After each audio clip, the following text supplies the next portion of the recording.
أعوذ بالله من الشيطان الرجيم.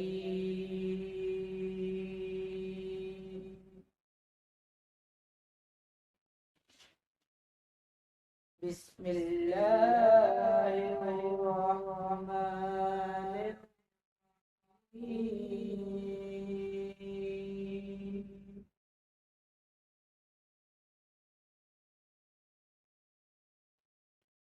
إنا أعطيناك الكوثر فصل لربك وانحر إن شانئك هو الأبتر. صدق الله العظيم. بسم اللہ الرحمن الرحیم. السلام علیکم. پروگرام مہتہ رمضان کے ساتھ میں ہوں ربیہ چقدری. رمضان المبارک کا آغاز ہے اور رمضان المبارک ہمارے لیے بہت سی رحمتیں اور بہت سی برکتیں لے کے آتا ہے. بخشش کا مہینہ ہے رمضان المبارک، وہ مہینہ جس میں قرآن پاک نازل کیا گیا. اس مہینے کی بہت سی فضیلتیں ہیں. اس وقت ہمارے ساتھ علامہ صاحب موجود ہیں جن سے ہم رمضان المبارک کی اہمیت فضیلت پر بات کریں گے، نماز تراویح کے حوالے سے بات کریں گے، نماز تہجد کے حوالے سے انفارمیشن لیں گے. تو انہی سے بات کرتے ہیں. السلام علیکم علامہ صاحب. وعلیکم السلام ورحمۃ اللہ. کیسے ہیں علامہ صاحب؟ جی الحمدللہ. سب سے پہلے تو بہت شکریہ آپ نے ہمیں ٹائم دیا اور رمضان المبارک کی اہمیت اور فضیلت پر بات کریں گے کہ یہ مہینہ ہمارے لیے بہت اہم ہے اور اس کی فضیلتیں. جی بسم اللہ الرحمن الرحیم.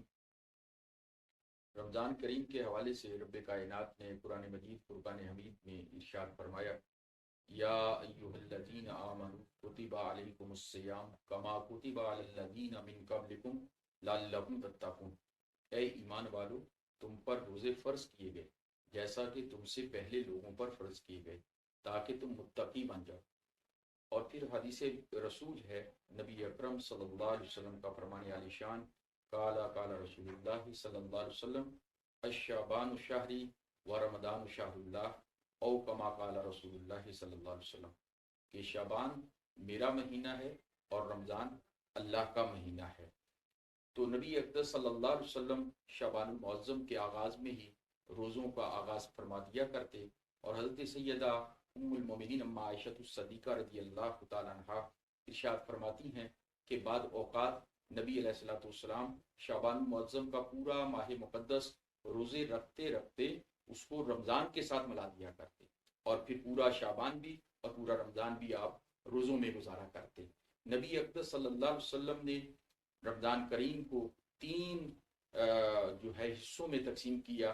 فرمایا کہ پہلا عشرہ جو ہے وہ رحمت ہے، دوسرا عشرہ جو ہے وہ مغفرت ہے، اور تیسرا عشرہ جو ہے وہ اتقم من النار، یعنی اپنی گردنوں کو جہنم سے آزاد کروانے کا عشرہ ہے.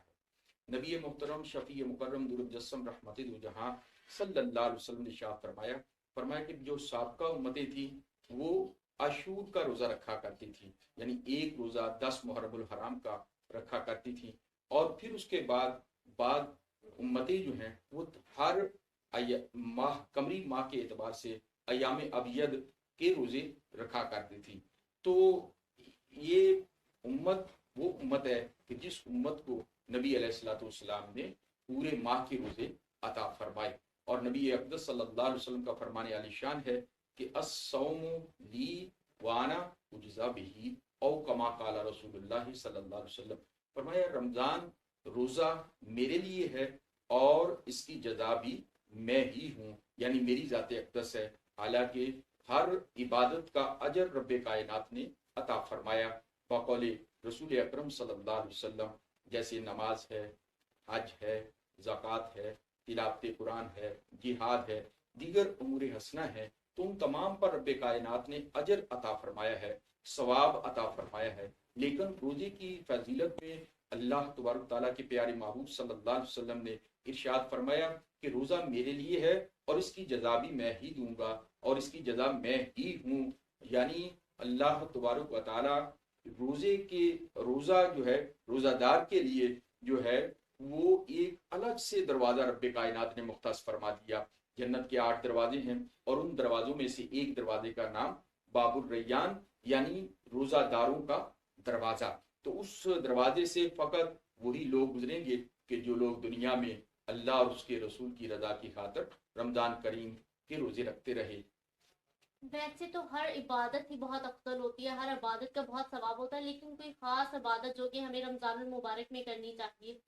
جی، نبی اکرم صلی اللہ علیہ وسلم نے رمضان کیسے گزارا، اگر اس پر نظر کی جائے تو نبی علیہ الصلوۃ والسلام نے شعبان المعظم میں ہی اپنی کمر پر کمر کس باندھ لیا کرتے۔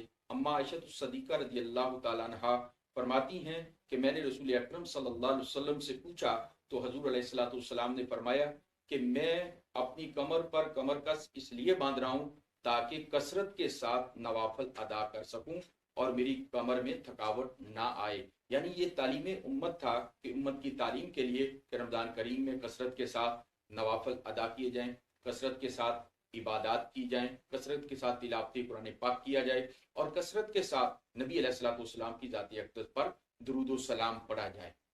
اور نماز تراویح کے حوالے سے کیا حکم ہے؟ ہمیں نماز تراویح جو ہے کتنی تراویحاں ادا کرنی چاہیے؟ 4، 8، 12 یا 20؟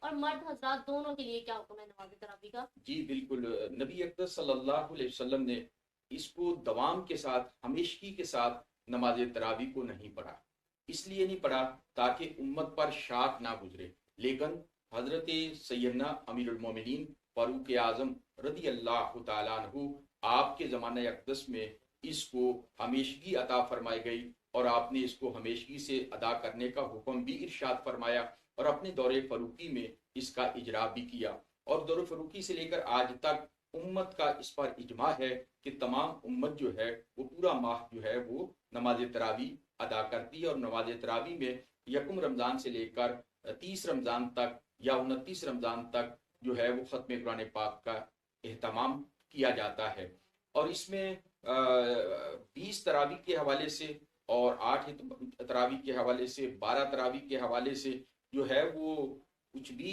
ادا کیا جا سکتا ہے، لیکن اہل سنت کے موقف کے مطابق جو ہے وہ 20 تراویح ہے، جیسا کہ آپ دیکھتی ہیں کہ مکہ المکرمہ میں، مدینہ المنورہ میں لائیو دکھایا جاتا ہے اور پوری دنیا پہ نشر ہوتا ہے، اور پوری دنیا ملاحظہ کرتی ہے کہ مکہ المکرمہ، مدینہ المنورہ میں وہاں پہ جو حفاظ ہیں نماز تراویح میں 20 تراویح ہی پڑھتے ہیں۔ مطلب عورتیں اور مرد کو 20 تراویحاں جی نہیں پڑھنی چاہیے، لیکن اگر کسی مسئلے کی وجہ سے، کوئی بیماری کی وجہ سے اگر نہیں زیادہ دیر پڑھی جا سکتی تو کم بھی پڑھی جا سکتی ہیں؟ جی بالکل، نبی علیہ الصلوۃ والسلام نے ارشاد فرمایا کہ نماز تراویح ایسے ہے کہ جیسے کھانا ہو اور کھانے میں نمک نہ ہو۔ اگر کوئی شخص روزہ تو رکھتا ہے لیکن نماز تراویح نہیں ادا کرتا تو وہ اس کو ثواب تو ملے گا، لیکن اس کا ثواب جو وہ پھیکا پھیکا ہوگا، جیسے کھانا پھیکا ہو جاتا ہے اور جب تک نمک نہ ڈالیں تو اس میں ذائقہ نہیں پیدا ہوتا، تو ایسے ہی روزے کی عبادت میں جو ہے وہ خشوع و خضوع پیدا کرنے کے لیے، اللہ کی للہیت پیدا کرنے کے لیے، خشیت الہیہ پیدا کرنے کے لیے، تقوی اور قرب الہی حاصل کرنے کے لیے اس کا اہتمام کرنا ضروری ہے۔ نماز تہجد ایک بہت ہی لاڈلی عبادت ہے، اللہ تعالیٰ کو منانے کا ایک طریقہ، بہت آسان طریقہ کہ تہجد سے ہم اللہ تعالیٰ کو منا سکتے ہیں، تو اس کے لیے صحیح وقت کون سا مقرر کیا گیا ہے؟ کیا عشاء کی نماز کے بعد سے لے کے فجر تک کے وقت میں کون سا وقت ہے جو نماز تہجد کا وقت ہے؟ نماز تہجد جو ہے اس کے حوالے سے نبی علیہ الصلوۃ والسلام کا معمول مبارک جو ہے وہ یہ کہ کوئی نبی علیہ الصلوۃ والسلام تو اکثر شب بیداری فرمایا کرتے تھے، اکثر شب بیدار رہا کرتے تھے، رات کو شب بیداری آپ کا معمول اقدس تھا کہ نبی علیہ الصلوۃ والسلام اکثر رات کو اللہ کی عبادت کیا کرتے، اور اتنی عبادت کیا کرتے کہ پاؤں مبارک میں ورم آ جایا کرتے، اور پھر رب کائنات نے آپ کو اس کے حوالے سے توجہ دلائی کہ اے پیارے محبوب صلی اللہ علیہ وسلم، آپ اتنی مشقت نہ کیا کریں کہ آپ کے پاؤں مبارک میں ورم آ جاتا ہے، رات کو تھوڑا سا آرام بھی فرما لیا کریں۔ تو پھر نبی علیہ الصلوۃ والسلام رات کو تھوڑی دیر کے لیے آرام فرمایا کرتے اور پھر رات کے آخری وقت میں نماز تہجد ادا کیا کرتے۔ آخری وقت میں چونکہ سب امت، سب لوگ سو رہے ہوتے ہیں، اور اس وقت جب بندہ اٹھ کر رب تعالیٰ کی بارگاہ میں سجدہ ریز ہوتا ہے، گریہ زاری کرتا ہے، تو وہ اللہ کی بارگاہ میں مقبول ترین بندہ ہو جاتا ہے۔ دیکھیں کہ تمام نمازوں کے لیے پنجگانہ نمازیں مومنین پر فرض ہیں اپنے اوقات مقررہ پر، لیکن ان کے لیے اذان ہے، لیکن تہجد کے لیے کوئی اذان کا بلاوا نہیں ہے، بلکہ تہجد رب کائنات پیارے محبوب صلی اللہ علیہ وسلم پر، آپ پر عطا فرمائی، اور آپ نے پوری زندگی نماز تہجد کو ادا کیا، یہی وجہ ہے کہ نماز تہجد کے ذریعے اللہ کا قرب حاصل ہوتا ہے، اللہ کی محبت نصیب ہوتی ہے، اور اس وقت میں جو دعا مانگی جائے رب کائنات قبول فرماتا ہے۔ چونکہ پوری قوم سو رہی ہوتی ہے، لیکن وہ بندہ محبوب ترین محبوب بندہ ہوتا ہے کہ جس بندے کو رب کائنات نماز تہجد کے لیے بیدار کرتا ہے، اس کو اس کی توفیق نصیب ہوتی ہے اور وہ نماز تہجد ادا کرتا ہے۔ تو یہ عمل دونوں مرد و زن دونوں کے لیے ہے۔ نماز عشاء کے ساتھ متصل آپ نوافل ادا نہیں کر سکتے، شب بیداری کر رہے ہیں تو تھوڑی دیر کے لیے آپ اپنے آپ کو آرام دلائیں اور تھوڑی دیر آرام کرنے کے بعد نماز تہجد جو ہے اس کو ادا فرمائیں۔ مطلب نماز تہجد کے لیے سونا لازمی ہے؟ جی، اس کے لیے سونا ضروری ہے۔ سنت مصطفیٰ کریم صلی اللہ علیہ وسلم ہے کہ نماز تہجد کے لیے آپ تھوڑی دیر آرام فرمایا کرتے۔ رب کائنات نے خود ارشاد فرمایا حضور کو کہ حضور آپ پوری زندگی پوری رات جو ہے وہ نوافل میں نہ گزارا کریں، بلکہ رات کو تھوڑی دیر آرام بھی فرما لیا کریں۔ تو پھر نبی علیہ الصلوۃ والسلام تھوڑی دیر نماز عشاء کے بعد آرام فرماتے، اور بلکہ آپ جو ہیں آخری وتر چھوڑ دیا کرتے نماز عشاء کے، اور نماز عشاء کے وقت کو گزارنے کے بعد آرام فرمانے کے بعد جو ہے پھر نماز تہجد کے ساتھ آپ جو ہے وہ وتر کو ادا کیا کرتے۔ ٹھیک ہو گیا، ماشاءاللہ بہت ہی خوبصورت انفارمیشن ہمیں ملی ہے رمضان المبارک کے حوالے سے۔ ہم نے رمضان المبارک کے روزے کیسے رکھنے ہیں، عبادتیں کیسی کرنی ہیں، اور کون سی عبادتیں افضل ہیں رمضان المبارک کے حوالے سے، اللہ تعالیٰ نے کن عبادتوں کا حکم دیا ان کے بارے میں معلومات ملی ہے۔ اور علامہ صاحب رمضان المبارک کے آغاز میں دعا کے لیے فرمائش کروں گی کہ دعا اگر کروا دیں آپ رمضان المبارک کے آغاز کی۔ بسم اللہ الرحمن الرحیم، اللہم صلی علی سیدنا و مولانا محمد معدن الجود والکرم وآلہ وبارک وسلم، صلاۃ و سلاما علیک یا سیدی یا رسول اللہ۔ ربنا آتنا فی الدنیا حسنۃ وفی الآخرۃ حسنۃ وقنا عذاب النار وادخلنا الجنۃ مع الابرار یا عزیز یا غفار یا رب العالمین۔ ربی غافر وارحم وانت خیر الراحمین، ربی غافر وارحم وانت خیر الراحمین، ربی ارحمہما کما ربیانی صغیرا، فسہل یا الہی کل صعب بحرمت سید الابرار، یا اللہ یا رحمان یا رحیم یا کریم، حسبنا اللہ ونعم الوکیل، نعم المولا ونعم النصیر۔